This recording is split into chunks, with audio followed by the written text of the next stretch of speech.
Hello and welcome to another Raggy's Beers, Wines and Spirits review on Halloween. Happy Halloween to everyone out there, and if you celebrate Halloween then all's good. If you don't, then close your windows and close your curtains and turn your lights down and ignore the door. So today I'm going to be reviewing in the warm Shepherd Neame 1698, an absolute classic British beer. 6.5% volume, and it says here, thrice hopped and bottle conditioned, 1698 is the connoisseur's choice, a beer to be savoured. Originally brewed to celebrate the tercentenary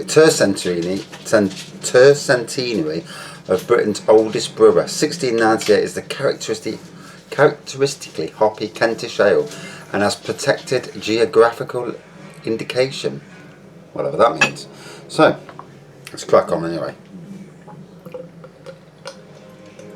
One of my favourites, gotta say, and it's been in the car, and I left it in the car at the weekend when I picked a load of beers up, and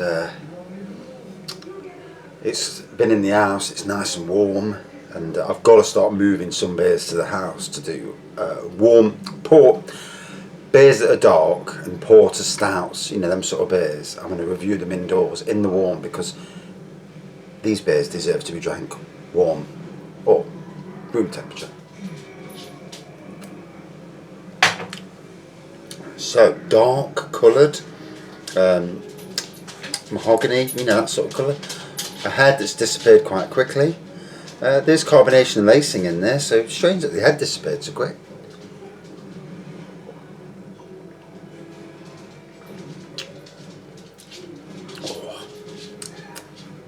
All about the malt. Funny on the aroma. Bloody hell, that's so on the back of Shepherd and Neame's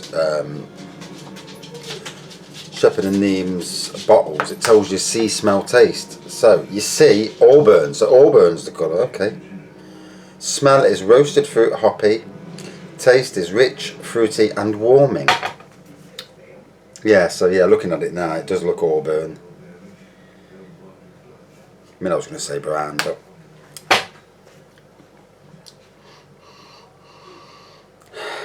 there's a little bit of fruitiness there, to be fair. But for me, this is all about the taste. You know, the taste.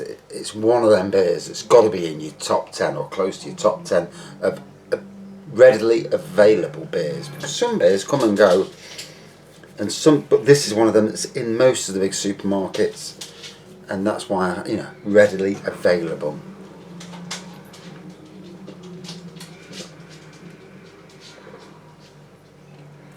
Now my mouth's, I've been eating sweets that there's trick-or-treaters into it, and now the warmth, the strength from it, you know, it's coming down. That fruitiness, them complex flavours that this has got are showing, you know.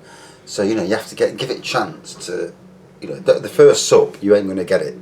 It's when you get towards halfway and towards the last bit of the bottle do you get the full flavour of this beer.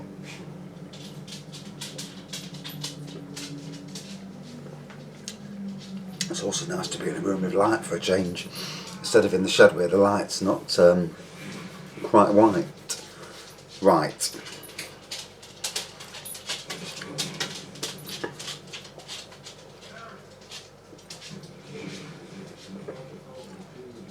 Oh, strength, really. You know, the strength from the beer really flowing down to my belly. And, you know, it is beautiful. I can't, you know, fault it. You know, all the breweries do some good beers and then some not so good beers, you know. Not every brewery, but then again, the not so good beers probably aren't catered for the mass, you know. And for me, this is one of them beers that, as long as you like your beer strong, it has bags of taste,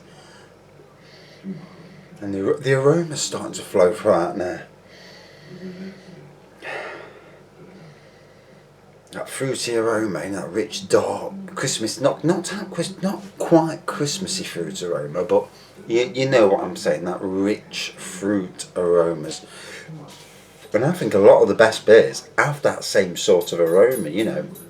I can think of many of my top 10 beers that are all very similar in a way, with complex aromas and flavours.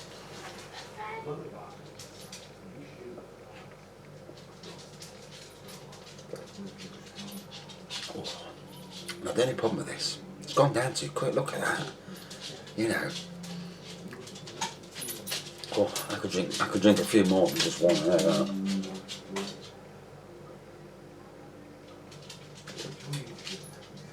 Although I've got work at 6 in the morning, so can't be drinking too much.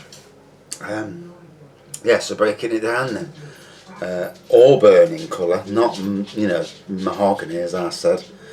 And it is, yeah. Good carbonation and lacing stuff. Yeah, disappeared quite quickly. The aroma, yeah, the rich fruity aroma, and the strength of the alcohol. The strength of the alcohol does shine through in the aroma as well as certainly in the taste.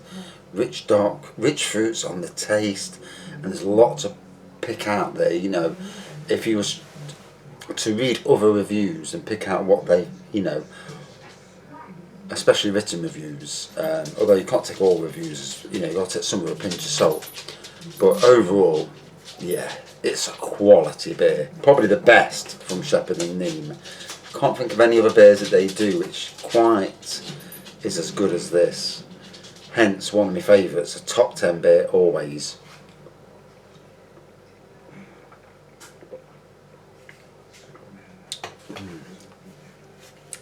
Beautiful. Hits the spot. So, oh, that was lovely. Have I drank it all? Yeah, waste not, want not. So, out of 5, again, you know, the beers at the top end of the spectrum, you know, I try to save what I class as my top 10 beers, or top 10 spirits, you know, whatever, lagers and that. But this fella is right near the top, not quite the top. You know, I've reserved that for King Goblin, but you know, everyone has their favourites. But yeah, an absolute belter. Good aroma, fantastic taste, good strength of alcohol, ticks a lot of boxes, you know, and also price-wise, you know, this was on a 4 for £6 deal, £1.50 for a quality beer like this. And you know, you're looking around at the beer market, you know, you don't get many fantastic, and I mean, you know, absolute top class beers at that price. I mean, this is 6.5%. Titanic's Plum Porter, for instance, their Grand Reserve is also 6.5%, and yet that retails for nearly £7 a bottle for a 750ml. And sadly, you know, for me, it's a great beer, but I can't afford them prices. So, back to this, yeah, flipping that for the price. You know, you just can't fault it. And there are others similar price-wise. I'm talking King Goblin, I'm talking Fuller's 1845. All should be top 10 beers, you know, top 10, yeah, best, you know, the best of the bunch beers. McEwen's Champion Ale, they're all in that area. So out of 10, out of 5, 4.67 out of 5. Absolutely beautiful. Hits the spot on a cool Halloween night, and shame it's not a Halloween beer. I cannot believe how disappointing the supermarkets have been this year. I've seen no pumpkin spice Baileys. I've seen no pumpkin spice liqueur from Aldi's. Whether there's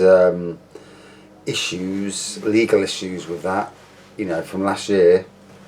Although Ballycastle still brought out a strawberries and cream, similar to the same very similar to the Bailey's version. So can I, you know, I'm gobsmacked that they didn't bring it out. You know, very disappointing, very disappointing. With regards to Halloween beers, where are they? You know, it just does your head in, doesn't it? You know. But you know, their loss. You know, our loss, but also their loss. For me, the supermarkets, especially Morrison's, who are the king of themed beers, and been very disappointing.